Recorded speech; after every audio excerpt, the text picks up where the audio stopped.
اب French president نے کہا ہے کہ ہم ایمرجنسی ڈکلیئر کریں گے. ایمرجنسی کا مطلب یہ ہوتا ہے کہ پولیس کے پاس اسپیشل پاورز آ جاتے ہیں. وہ کسی کے بھی گھر میں گھس کر تلاشی لے سکتا ہے, کسی کو بھی روک کے کچھ بھی کر سکتے ہیں. انہوں نے کرفیو بھی پیرس میں لگایا ہے.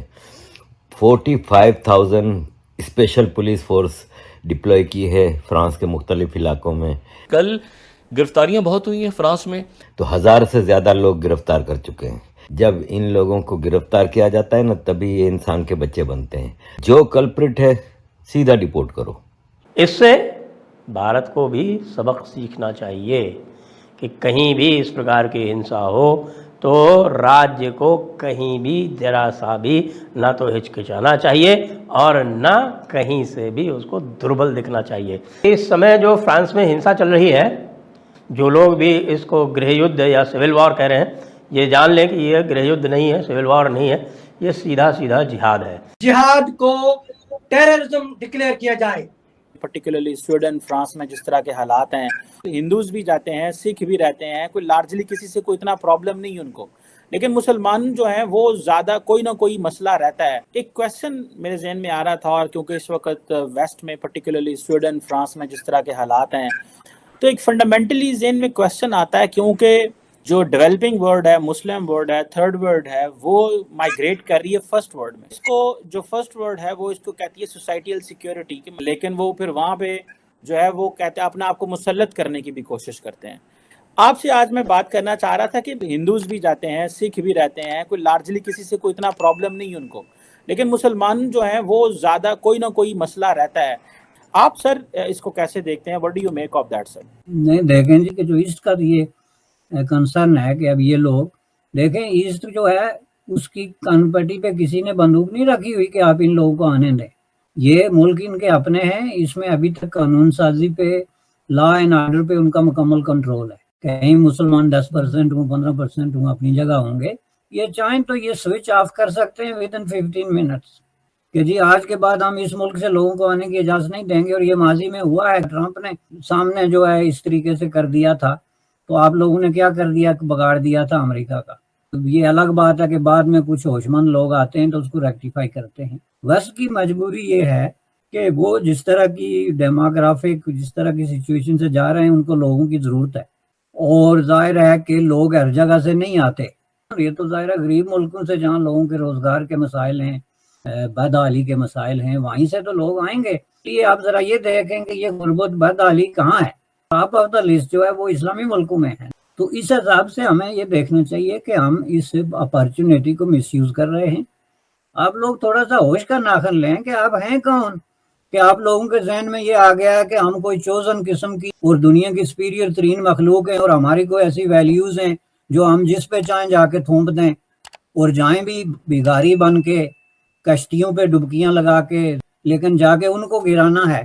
یہ جو یہ جس کو ملیٹنسی کہتے ہیں, جہاں پہ آپ کے ذہن میں یہ ہوتا ہے کہ آپ نے دوسرے شخص کو یا دوسری سوسائٹی کو سدھارنا ہے اور بندوق کے زور پہ اس کو جو ہے وہ جنت کی طرف لے کے جانا ہے. میں آپ کو اس کی مثال دیتا ہوں کہ مثلا ایک جو ہے وہ سفید فام آدمی یہ کہے کہ میں جا رہا ہوں جی پاکستان میں جاب کرنے کے لیے, لیکن ساتھ میں میرا ایجنڈا یہ ہے کہ میں یہ پاکستان کے جو اسلامی قوانین ہیں اور یہ جو کنزرویٹیوزم ہے اس کو بھی چیلنج کروں گا. تو میں اپنی بیٹی کو ساتھ لے کے جا رہا ہوں جو وہاں پہ اسکرٹ پہن کے گھومے گی, اور میری وائف جو ہے وہ برانہ حالت میں جو ہے وہ بیچوں پہ پھرے گی, چونکہ یہ ہمارا کلچر ہے اور ان کو کوئی حق نہیں پہنچتا کہ یہ ہمیں ایسا کرنے سے روک سکیں.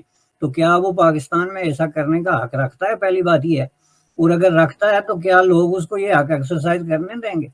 دوسرے الفاظ میں ہماری جو بعض جالتے ہیں, ان سیویلائزڈ قسم کی جو پریکٹسز ہیں, ان کو ہم ایک یونیورسل پریکٹس کے طور پہ دنیا پہ جو ہے امپوز کرنا چاہتے ہیں. That is the essence. ان کا ذہنی پرابلم ہے. وہ اپنے آپ کو کوئی جو ہے اللہ کے سولجر سمجھتے ہیں, اور وہ سمجھتے ہیں جس دھرتی پہ وہ قدم رکھیں گے اس دھرتی کو ان کے خوف سے کانپنا چاہیے اور ان کے احکامات پہ عمل کرنا چاہیے, ورنہ ہڑتال کر دیں گے یا دکان جلا دیں گے. یہ فرانس میں جو اچھل کود ہے کس بنیاد پہ آپ کر رہے ہیں؟ اب ذرا اس کی جسٹیفیکیشن تو بتائیں نا. پہلی بات یہ ہے کہ آپ کا کنٹریبیوشن کیا ہے فرانس کی سوسائٹی میں. یہ تو ایسے ہی ہے جیسے کہیں جا کے پاکستان میں یہ نظریہ پاکستان اور یہ اسلامزم کو ڈسمینٹل کرو, ہٹاؤ اور یہاں پہ ایک سیکولر سوسائٹی لگاؤ، یہ کیا مذاق لگا رکھا ہے آپ نے، یہ کہے فرانسیسی، تو آپ کا ریئیکشن کیا ہوگا؟ میں سمجھتا ہوں کہ اس میں ہوش کے ناخن لینے کی بات ہے۔ اب فرینچ پریسیڈنٹ نے کہا ہے کہ ہم ایمرجنسی ڈکلیئر کریں گے، اور فرینچ پریسیڈنٹ کے پاس یہ پاور ہے، کانسٹیٹیوشنل پاور۔ ایمرجنسی کا مطلب یہ ہوتا ہے کہ پولیس کے پاس اسپیشل پاورز آ جاتے ہیں، وہ کسی کے بھی گھر میں گھس کر تلاشی لے سکتا ہے، کسی کو بھی روک کے کچھ بھی کر سکتے ہیں، اور یہ 12 دن کے لیے لگایا جا سکتا ہے، اور اگر پھر پارلیمنٹ چاہے تو فرینچ پارلیمنٹ اس کو ایکسٹینڈ بھی کر سکتی ہے۔ تو 1000 سے زیادہ لوگ گرفتار کر چکے ہیں۔ انہوں نے کرفیو بھی پیرس میں لگایا ہے، جس سے کہ معاملہ ٹھنڈے پڑ جائیں گے۔ 45,000 اسپیشل پولیس فورس ڈپلوائے کی ہے فرانس کے مختلف علاقوں میں، اور اب امید ہے کہ چیزیں کنٹرول میں آئیں گی۔ جب ان لوگوں کو گرفتار کیا جاتا ہے نا، تبھی یہ انسان کے بچے بنتے ہیں۔ جو کلپرٹ ہے سیدھا ڈیپورٹ کرو۔ ہم بھی یہاں پہ 33 سال سے یورپ میں رہتے ہیں، کبھی ایک معمولی سے کوئی غلط کام نہیں کیا۔ لا آف لینڈ کو فالو کرنا ہر انسان کا فرض ہوتا ہے جہاں بھی رہتا ہے۔ ڈیٹیل میں دیکھیے کہ کس طرح یہ غزوہ ہند، کروسیڈ، یہ سب کس طرح ڈیولپ کیا جاتا ہے اور کس کا نتیجہ ہے یہ۔ The situation in France is still tense. French President Emmanuel Macron took stock of the measures taken to ensure that the violence does not escalate. The special security meeting called by Macron took place in the presidential palace on Sunday to quell the riots in